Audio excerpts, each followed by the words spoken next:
Assalamualaikum warahmatullahi wabarakatuh. Kembali lagi dengan saya Akmal Reki, dan hari ini saya akan mewawancarai salah satu trainer yang paling terkenal lah, yang paling bagus nih di Palembang ini. Oke, siapa dia? Ini Rai, Coach Amin. Halo, apa kabar? Salam olahraga. Sebelumnya kenalkan, nama saya Coach Amin. Aktivitas sehari-hari tidak jauh dari olahraga karena pekerjaan juga di bidang olahraga, tapi jadinya lebih ke arah kesehatan. Dan yang kedua itu namanya Coach Hari. Halo, saya Hari Dama. Tidak lebih dari Amin, hampir mirip dengan Amin. Sama kegiatan kita juga tetap berolahraga. Saya juga senang, passion saya di olahraga, khususnya di fitness. Coach Hari ini sebagai trainer juga ya. Ini Coach Hari ini hebat boxing ya. Coach Hari ini ya, certified-nya boxing. Dan yang ketiga, Saya Mila Raditya, akan kembali dukung kegiatan saya saat ini freelance. Mungkin saya masih berbeda sama beliau-beliau ini, saya masih pemula karena juga saya baru masuk di tim ini untuk beberapa bulan saja. dan jangan lupa, kalian tidak tahu nih, ini Bujang Palembang ya? Ya, Bujang Palembang. Hari ini saya akan mewawancari coach ini tentang bagaimana sih itu fitness, bagaimana yang namanya menjaga kesehatan, apalagi pada saat pandemi sekarang ini. Oke, jangan lama-lama lagi, langsung saja kita tanyakan. Untuk saya tanya pada coach dulu nih, apa itu namanya fitness dulu? Kalau fitness sih sebetulnya jadi tidak jauh dari olahraga. Sebenarnya kan banyak macam jenis olahraga yang bisa kita lakukan sehari-hari, terutama untuk kesehatan. Tetapi kalau jatuhnya ke arah fitness sendiri, sebetulnya kita larinya ke arah melatih otot kita, otot, kemudian persendian, kemudian jatuhnya ke kesehatan bagian dalam. Oke, yang coach cari, pokoknya itu apa namanya fitness? Kalau menurut saya fitness itu tempat. Kalau menurut saya ya, tempat di mana orang datang untuk capai apa yang jadi tujuan dia atau keluhan dia selama ini. Contoh, misalkan dia gemuk, pengen kurus, yang kurus pengen gemuk. Mungkin salah satu tempat terbaik yang perlu dia datangi adalah, atau olahraga terbaik yang dia harus geluti adalah fitness. Gitu loh. Banyak dari teman-teman yang mempunyai keluhan yang saya sebutkan tadi, itu kebanyakan datangnya ke tempat fitness. Hampir bisa dikatakan sekitar 90% semuanya bisa diberhasilkan di program-program fitness. Yang kurus apalagi, yang gemuk juga begitu. Kita yang ya pertama kali fitness. Ini pendapat mau ini nanyakan pendapat. Ya, kenapa dia mau fitness? Ya, kalau saya orang fitness ya pengen badannya bagus. Ya, coach yang di sebelah saya ini, karena tujuannya memang saya dulu agak sedikit kurus, pengennya lebih ideal aja. Saya pengennya, ya. Emang benar kata coach, kalau misalnya ke tempat fitness itu pasti ada tujuannya. Terus pengen gemuk, pengen kurus. Pokoknya pengen mencapai kurus ya. Pastinya lebih proper ya. Betul. Oke, yang kedua, ini coach saya menanyakan,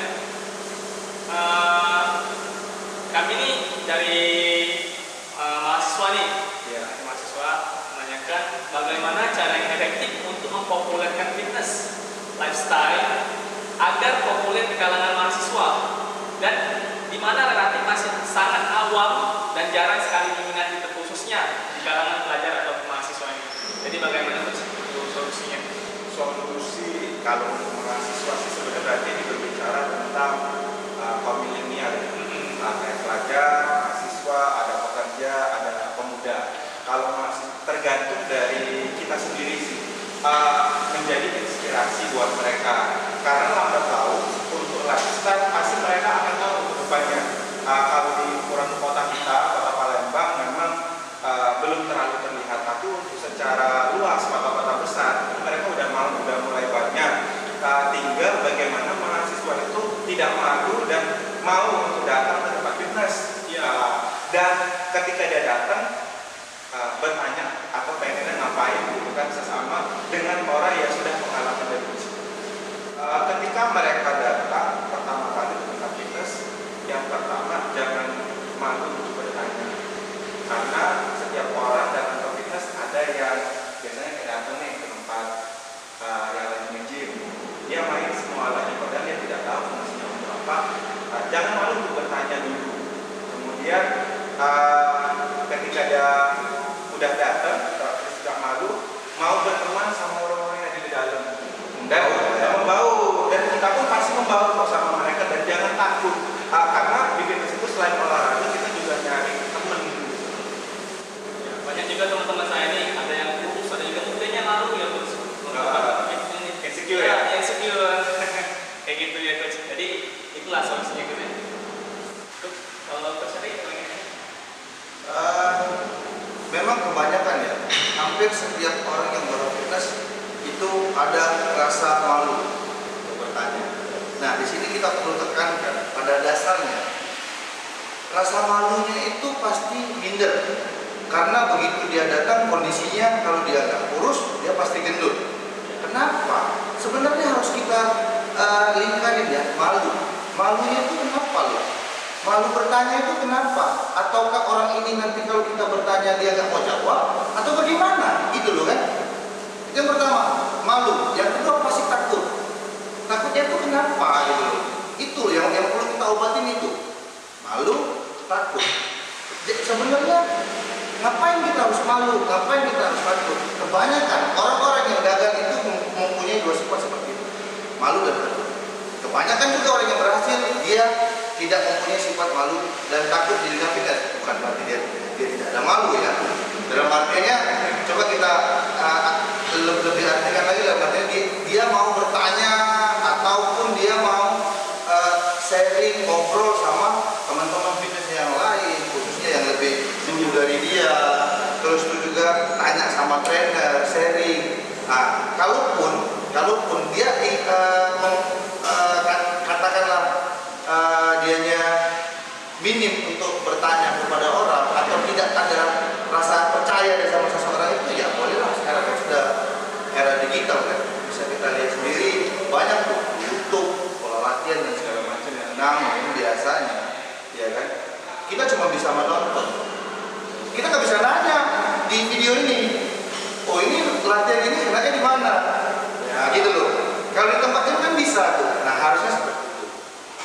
Jangan pernah malu dan jangan pernah takut. Pasti dijawab, pasti. Saya bisa simpulkan bahwasanya hampir setiap fitness khususnya di Palembang, kalau kita tanya pasti dijawab. Gitu loh. Ngapain takut? Serem juga enggak, gitu loh. Enggak ada yang serem. Gitu. Itu sih menurut saya yang perlu diobati dan perlu kita tanamkan dalam diri mereka itu, jangan malu dan jangan takut. Itu sih bro. Oke, nggak tunggu nih. Ada yang mau tanya kan? Mumpung ada mereka tidak bisa ngobrol ya dari sering gratis deh. Dan kebetulan saya kan pemula nih di sini baru sekitar 2 bulan. Saya dari awal tuh udah pernah fitness, tahun itu bolong-bolong tuh kemarin, tapi tahun ini pengen coba bikin lagi. Tapi makin kesini kayaknya makin semangat buat bikin, karena ngeliat teman-teman badannya udah bagus semua. Nah, yang saya tanya itu gimana sih latihan, pola latihan yang benar? Apakah itu campur pola makan yang benar kah, atau istirahat yang benar, atau istirahat? Jadi apakah cukup latihan aja? Jadi pengen nanya itu biar hasilnya tuh maksimal ya saya bilang. Jadi fitness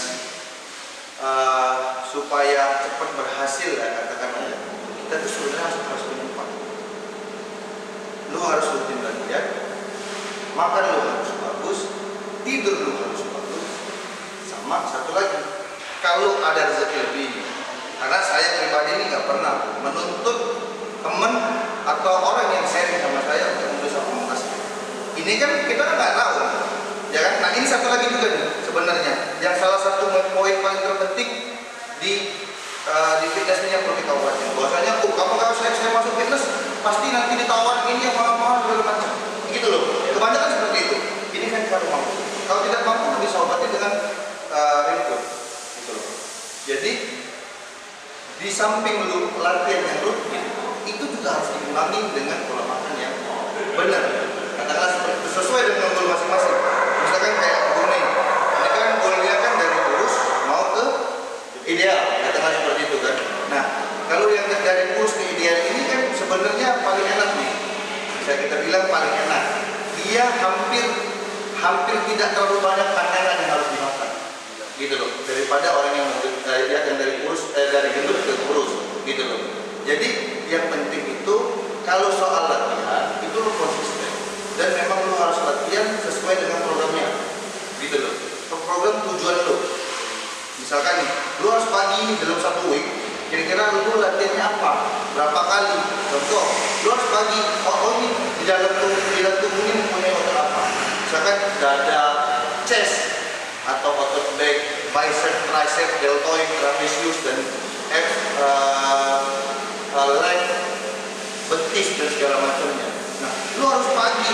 Tadi kan katanya makin kesini sudah makin cinta kan sama fitness. Nah gitu loh. Berarti lu harus pakai intensitas lu di fitness ini harus makin lu tingkatin gitu loh. Lu harus korek terus, cari tahu terus mengenai program-program fitness. Contohnya, lu latihannya harus bagaimana, bebannya harus bagaimana, dalam per week itu bagaimana bebannya. Jadi biasanya kalau orang yang tujuannya gain muscle ke ideal body, itu lu harus punya program di pengontrolan beban. Beban lu harus kontrol. Dalam 1 minggu lu main beban begini aja. Nah minggu depan lu harus ada naiknya gitu. Baru terjadi biasanya gain muscle itu. Nah, fitness ini sebenarnya 30% bisa membangun otot lo. Gitu. Katakanlah lu rusak nih otot lo, ya kan? Lu rusak otot lu tarik gitu kan? Jadi pumping otot di sini di rumah lu harus kasih dia makan. Gitu loh. Nutrisi tadi kita langsung masuk ke nutrisi dari fitness. Lu fitness sudah intens, nutrisinya juga harus baik. Contoh, misalkan makanan otot itu apa sih? Gitu kan? Makanan otot itu gak ada lain bro, selain protein. Selesai. Kalau menurut Tuhan, makanan otot itu gak ada lain selain protein. Kita mie goreng ya? Ya, mie goreng itu salah satu makanan Indonesia yang paling ternama. Jadi lu harus pahami dulu tentang nutrisi, lu harus pahami. Dalam artian garis besarnya aja nih. Lu supaya bisa punya tenaga lebih, berarti harus masuk kalori yang banyak. Ya kan? Yang bisa kita definisikan secara harian, lu harus banyak makan nasi. Gitu dong. Yang gampang dicari lah gitu ya kan. Protein itu apa aja? Macam-macam, banyak. Ayam, ada telur, tahu, ada tempe, macam-macam gitu. Nah, lu harus penuhi. Kalau lu mau otot lu cepat berkembang, lu harus penuhi. Yang ketiga, rest, istirahat. Istirahat lu harus bisa istirahat 7 sampai dengan 8 jam satu hari. Gitu loh. Jangan sampai lu kurang istirahat. Kalau lu kurang istirahat, lu bangun juga enak. Gimana otot lu? Gitu kan? Kita rasain di badan kita tuh dulu, bangun gak enak segala macam, gimana otot gua gitu. Nah, gitu. Itu yang masalah istirahat tadi nih.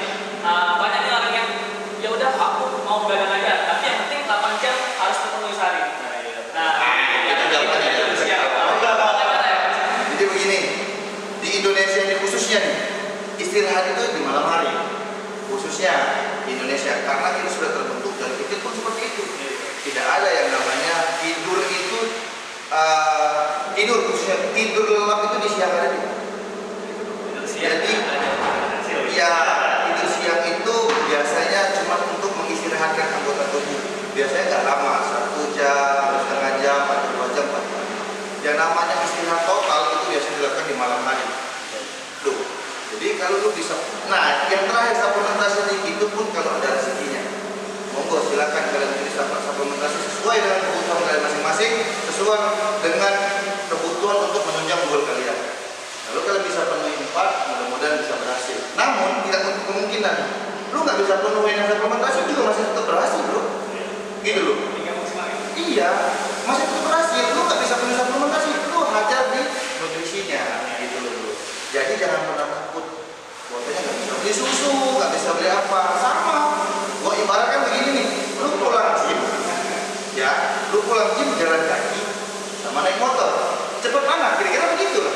Lu pakai suplementasi sama seperti lu naik motor.